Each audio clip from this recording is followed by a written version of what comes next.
but it's also really fun. Every NBA fan at some point has created their own ranking. It's like our official pastime at this point. And with a game as data-driven and awards and accomplishments as absolute as the NBA has, you'd think ranking players would be a fairly simple task. But despite the countless efforts to make a flawless, coherent all-time ranking of NBA players, no one can seem to get it quite right. Some players ranked too high, others too low, some not even ranked at all. Make any of these mistakes and your ranking will immediately get dismissed. The latest attempt of this fleeting endeavor came last week from Bleacher Report when they released their top 100 NBA players ever list. A ranking that seemed relatively good, but was met with an onslaught of criticism. Like everyone else that made an attempt before them, this list was not accurate.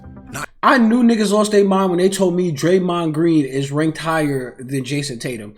That's when I knew this shit was blasphemy. And the disrespect on Kobe Bryant's name is just out of this world. When he was alive, none of y'all considered him to be this trash. Now that he's gone, I've never seen so much slander.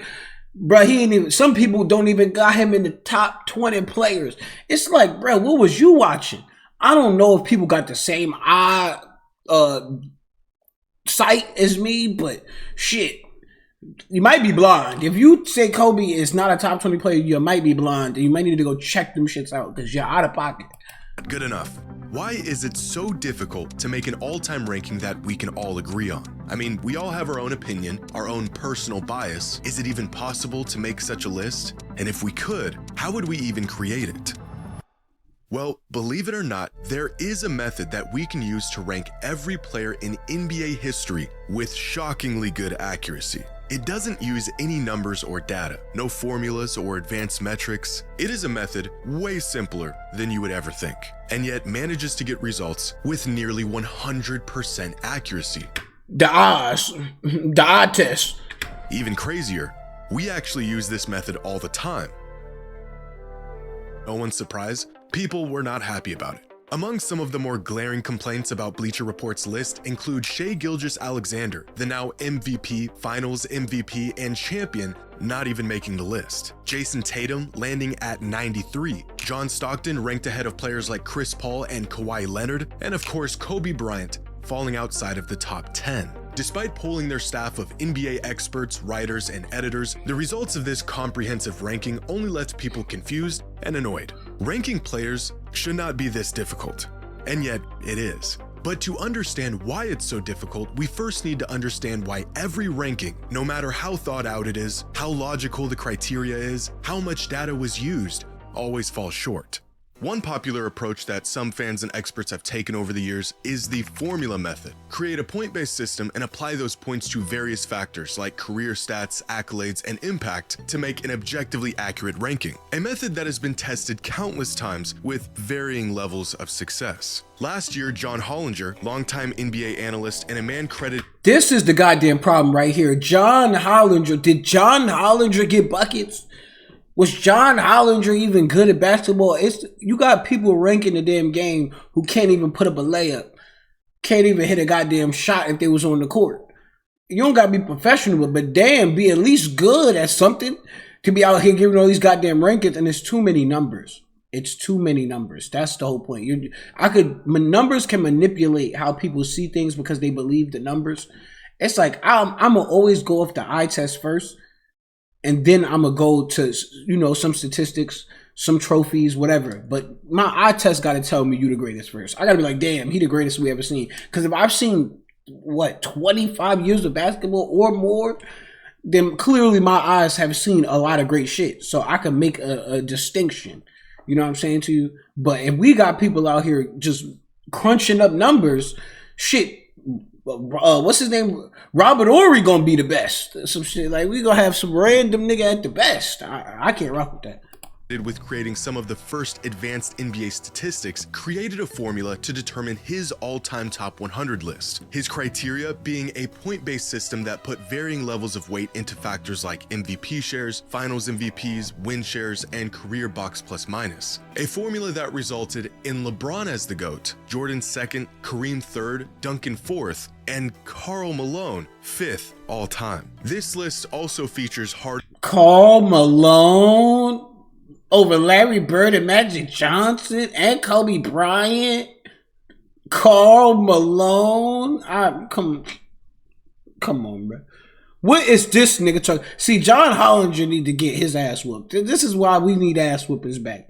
Bruh need to be beat down, man. I was about to go too crazy, but he just need his ass whooped. Like a good old fashioned with a good belt, leather, with the metal buckle. At 13, Hakeem at 19, Steph all the way down at 27, and Isaiah Thomas at 65. This Reddit user went through the trouble of creating an entire model from scratch to achieve the goal of, as he put it, quantifying careers using a formula that combines accolades with simple advanced stats while compensating for era and benchmarking, plus adjusting the weights of the formula against approximate expected rankings using least squared regression. In other words, he used a whole lot of stats and accolades, made some applicable adjustments, and put together an all-time top 100 ranking. The results came in, and people hated it.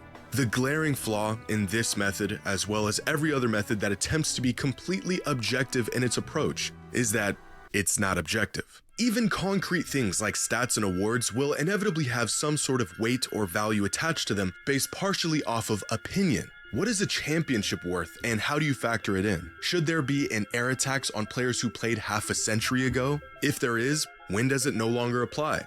The 80s? 90s? Is peak more important than longevity, or is it the other way around? Even awards themselves. Bro, there's no GOATs from 50 years ago. We ain't trying to, come on. 60 years ago, come on, like, ain't no GOATs around there. Ain't no top nothing players. Can you stop? Now, I know you want to give participation trophies and contribute to the history of the game and shit, but at some point, we got better. We evolved. Evolution. God damn it. Now, I don't know what era it stopped. You could say the 90s, some say the 80s, but I damn sure know the 50s. Niggas in the 50s cannot even be in this conversation, right? They didn't even have brothers playing like that. All the goddamn funny rules. I don't know if you niggas had a 3-point line. Like, what is we... Niggas playing 8 teams. Like, no. How we consider you to be as great as some of the people... Like, I would say the 90s would be it. Like, late 80s, 90s. So you got Magic, Larry in them. And then... After Magic and Larry Bird, I don't want to hear your goddamn name. I'm going to be honest.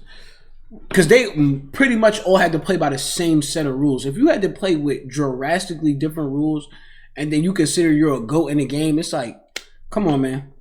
Because some of them rules, if them shits applied now, then some other people would be the GOAT. Some people that you never even heard of, you didn't even think that was a good player. Nigga would be a great player. Because the rules, like, it's so dramatically different the era, the time. I'm cool with that. If you play in the 60s and 50s, I don't want to hear your name ever. Like MVPs and DPOYs are voted on by people with their own personal bias. Creating some sort of formula involves attributing value to all of these things, but without any impartial method of weighing all of these factors without injecting some sort of personal bias, the pursuit of creating a perfectly accurate ranking becomes virtually impossible. So, what if we just remove the personal bias? What if we strictly use data and numbers, 2 important factors that have no bias, to make a completely accurate and nonpartisan all-time ranking? Well, because the rankings get really weird really fast. For example, Box Plus Minus has Nikola Jokic as far and away the best player of all time. What is this nigga talking? Nikola Jokic? Nikola? Not Nikola. What the... I can't do this shit no more. I can't do it, man. You niggas have lost your goddamn mind, bruh. I told you the numbers is cooked, bruh. Numbers can be manipulated. I'm cool on that. Niggas got Nikola Jokic better than every other basketball player to ever live. Get the fuck... David Robinson up there. Like, come on, man. Luka. The niggas got Luka 4th. Now, I rock with Luka. I rock with the Dawn. But the Dawn ain't 4th. Ever. Come on, bro. This is why I'm going to always use my eyes. And my eyes tell me Michael Jordan's first. I got LeBron's 2nd. I got Kareem 3rd. Then I got Kobe 4th. Then I got, who else? Maybe Tim Duncan. I haven't looked at my 5th, but I know Kobe 4th. You niggas ain't better than Kobe. Larry Bird, Magic Johnson, Shaq. I mean, Shaq might be better. But he's not a better player, though. So I can't do Shaq. Like, you have to be a better player. My eyes have to tell me you can do more than that player. I don't care about your in trophies. Can you do more than this player on the floor? Can you impact more than this player on the floor? And are you as skilled as this player? That's how I'm looking at it. I ain't looking at it because you were 7 feet tall and big as a house and you dunking on niggas that you just the greatest basketball player. Nigga, you're big as shit. It's hard to be that goddamn big too, nigga. Everybody ain't born that big, nigga. I can't even get enough skill to be as big as Shaq. See my point? So it's like nigga just dunking on niggas big, can't shoot a free throw, can't even shoot a jump shot, and niggas telling me you the greatest? Never. So all you niggas is cooked. We can put Magic 5th. But Kobe's above you niggas. Like, what is Kobe's above you niggas? I can't put Kobe into my top 3 is like solidified in my head. Michael Jordan, LeBron James, Kareem Abdul-Jabbar. Like those are the greatest 3. Like damn, like you know what I'm saying to you? Kareem created a goddamn shot. He was the top scorer. Boy got like 6 rings, 5 MVPs. You can't deny that shit. And then my eye test tell me he was cooking you niggas. Nigga created a shot you niggas could not stop. And then he was just bombing on you niggas. Real talk. Like, and it was tall niggas in the league back then. But Kobe Bean? The Black Mamba? Like, Kobe give out work. Straight work to all you niggas. I wish some of you niggas would play. While Kobe was playing, he'd give work to all you niggas. And you niggas and then I guess it would change people's mindset. It also has Luka Doncic 4th, David Robinson 6th. Niggas said Giannis. Oh no. Niggas said Giannis 9th. Chris Paul 10th. Get the fuck. Get James Harden 14th of all time. Nigga, if you don't get the come on. Let's cut the malarkey. I think Steph Curry's the top 10 player of all time. And I'll probably put KD like, because if I'm looking at eye test and then you got to add the extra shit, I'll put KD like 11th. I'll put him where they put Kobe at. Just because he did funny shit. Like, I don't think he would have ever won if he didn't want to join a super team. But as far as a player is concerned, if I had to make a prototype player, it's Kevin Durant. Like, he would be the prototype player. But that doesn't mean you're greater than everyone or accomplish more than everyone. So, but eye test wise, if I'm looking at a player who you want to create in life, it's Kevin Durant. Kawhi Leonard. Niggas. John Stockton. Wait, hold up. Shut the front fucking door. John Stockton 8th. This shit is insane. This nigga couldn't win if I paid him to win. Tim Duncan 19th. But in the right hands and with enough data, and when used in conjunction with one another, a purely data-driven approach could lead us in the right direction. And this is what Ben Taylor of Thinking Basketball did back in 2017 when he created his top 40 list. As Ben says when describing his methodology, I won't attempt to balance Kobe's championships with Shaq, nor do I care about accolades like all-star teams or the number of Hall of Fame teammates someone played with. I also don't care about how many rings a player won. The very thing I'm trying to tease out is who provided the most lift. Instead of trying to assign value to things like rings and MVPs, Ben's list ranks players based on who provided the largest increase in the odds of a team winning a championship over the course of their career. Ben's specific method and reasoning is probably the best out there when it comes to seeking an objective ranking, using the best advanced metrics available and using them logically to find the most accurate conclusion. The results of this experiment were eventually updated in 2022 and are generally if LeBron is the more likely player to win a championship, how the fuck did Michael Jordan get 6? This is why you niggas is flawed, bruh. You have a flawed logic in how y'all look at basketball. It's just so flawed. He won 6 and never lost when it was championship time. Never lost. But you have more of a person who lost a lot in the championship. Does that even make sense to y'all, bro? Like, these niggas just say anything. This is why we need the nerds to stay. Yo, nerds, stay in your lane, bro. Go fix the computer or some shit. This hoop shit ain't for you, man. Too many nerdy ass niggas, unathletic ass niggas, super big fat ass niggas. What's the nigga's name? And I rock with him heavy, but y'all got low talking basketball with niggas. It's like, nigga, this nigga, come on, man. He couldn't even dribble a damn basketball if you paid the nigga to dribble a basketball. But somehow this nigga got an opinion that is kind of like famous at this point. Like, he with Gilbert Arenas, all these niggas. Nah, I'm not listening to no big heavy set ass niggas tell me about athletics ever. I never will, never have, and I won't. The only thing me and this nigga agree on is Kobe is way higher than niggas put Kobe. But I still don't see no Kobe on this goddamn list. Kobe better than all these niggas. I'm sorry to say it. He better than all these niggas, man. Real shit. Kobe better than Bill Russell, nigga. Like, Kobe would give Bill Russell so much work.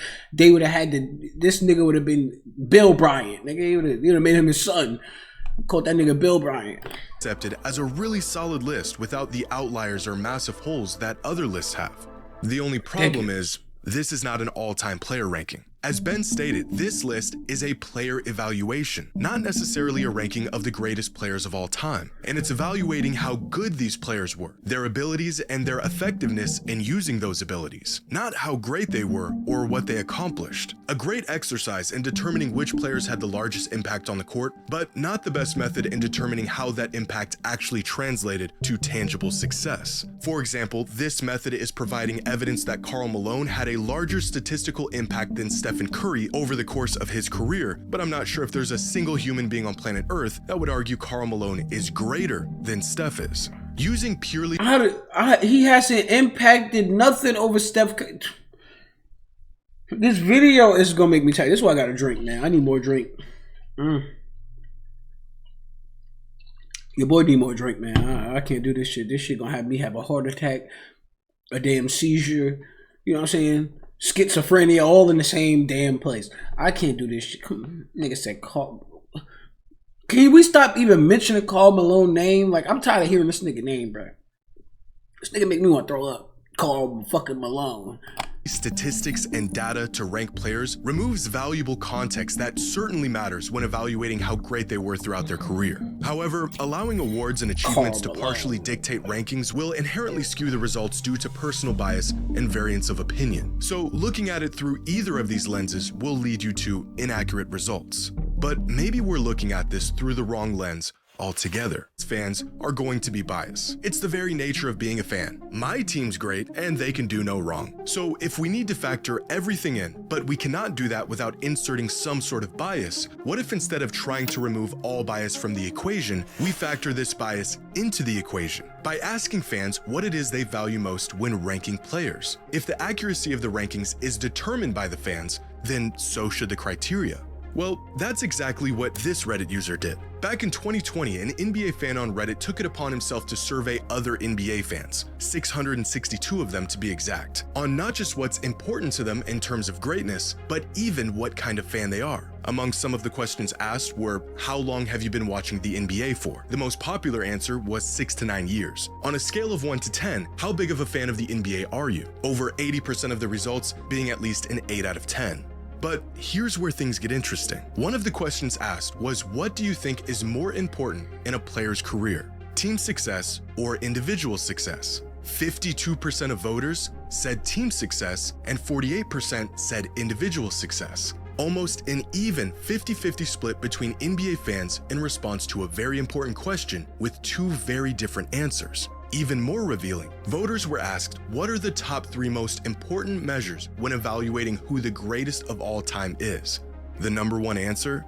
Career stats, followed by number of championships, number of regular season MVPs, total win shares, and career advanced statistics. When have you ever been in a barbershop and a nigga say, you know, he got this many win shares? This shit had then turned into a nerd, the revenge of the nerds, bro. Turned this into some geeky shit. And basketball was never geeky. Now it's a bunch of geeks out here telling us what. Come on, man. The number 1 thing should be probably career statistics. I would give him that. I would definitely give him that. And then championships. I would give him that.